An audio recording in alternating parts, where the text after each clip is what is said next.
World War II did not begin with visible explosions in the United States. It began with metallic sounds, with dry thumps, with sparks flying from electric welders, with the monotonous, relentless, almost hypnotic tat-tat-tat of industrial presses hammering steel. It began in places where the public never went, windowless warehouses covered with corrugated metal sheets, isolated by fences, guards, and silence. And among all these secret places, there was one that carried a unique weight. The plant where the Browning M2HB was born, the weapon that soldiers called the Ma-Deuce. An almost endearing name for something that spat fire at 900 meters per second. There was no factory plate. There was no logo. Just a thick steel door, painted a faded beige, marked with the code F42. Each man who entered had to go through 2 security booths, show a metal badge, and repeat oaths of confidentiality. Inside, nobody talked about family. Nobody commented on what he was doing. And no one dared mention the word war, even when everyone knew where their creations were headed. The inside of the plant resembled a living organism. The heat from the furnaces made the air ripple, as if the environment itself were breathing. The smell was a mixture of oil, hot metal, and fine steel dust, an industrial scent that clung to the skin.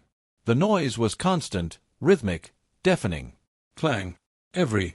VRRRRCK. Dad dad dad dad. It was almost a language. A language that only the war industry understood.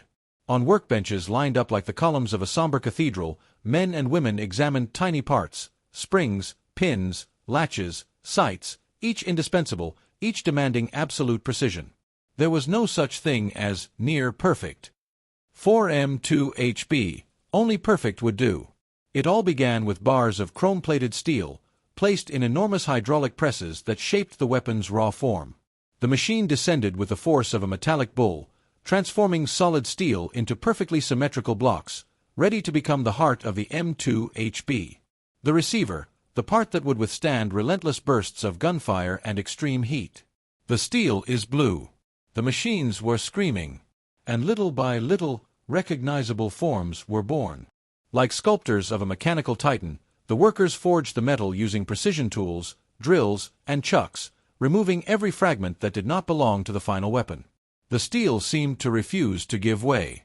But the necessity of war did not accept refusals. The M2HB barrel was the most revered piece. Long, heavy, with thick walls, as if it had been built to face hell itself.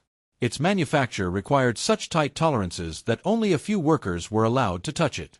Its internal drilling, smooth, cylindrical, and flawless, was overseen by inspectors who used steely eyes and trained hands to detect invisible imperfections. For every 10 pipes produced, only 4 were approved. One of them, marked in blue ink, shone under the yellowish light of the industrial lamps as if it carried a destiny. Assembly line. Heart and meat. Once all the pieces were ready, the assembly began. It was like watching a ritual, each step fitting together with almost symbolic precision. The receiver was positioned. The recoil mechanism slid inward. The bolt assembly was armed. The top cover was secured with 2 sharp snaps. The barrel, heavy as a divine hammer, was screwed into the body. And then, the unmistakable silhouette would appear. Long, rectangular, imposing, with a robust barrel projecting out like a statement. Era a Browning M2HB. But she wasn't alive yet. At the back of the building there was a concrete tunnel with reinforced doors and minimal lighting. They called it the lungs, because the weapon was breathing there for the first time. The technicians carefully loaded the .50 BMG belt with reverent reverence and positioned the weapon in a steel holder. The first gusts echoed like confined thunder. Boom boom boom. Boom boom boom. Ta-ta-ta-ta-ta-ta. Smoke filled the tunnel. The smell of gunpowder burned my throat. The recoil caused the entire structure to vibrate. If the weapon held up, if it didn't jam, if its barrel didn't overheat excessively, if it maintained the precise rhythm, then it was approved. If it failed, it was unceremoniously dismantled, its parts returning to the beginning of the cycle. Approved weapons were packed in wooden crates marked with military stamps, serial numbers, and the plant code. These crates were loaded onto trains that disappeared into the darkness of the night.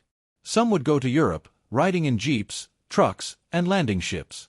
Others would be mounted on bomber turrets, feeding endless belts of ammunition as they defended the skies.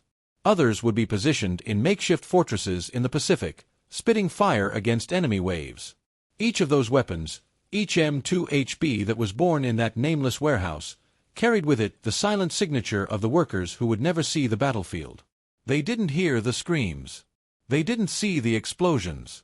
They did not confront the enemy. But his fingers, his precision, his sweat, they changed the course of the war. When the war ended, the gates of the F-42 plant finally opened. The dust has settled. The noise disappeared. And silence took the place where the thunder of steel had once reigned.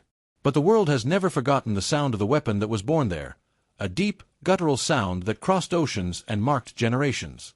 The Browning M2HB, America's heavy-caliber thunderbolt, was still alive. In the hands of soldiers, in history books, and in every memory where his controlled fury echoed.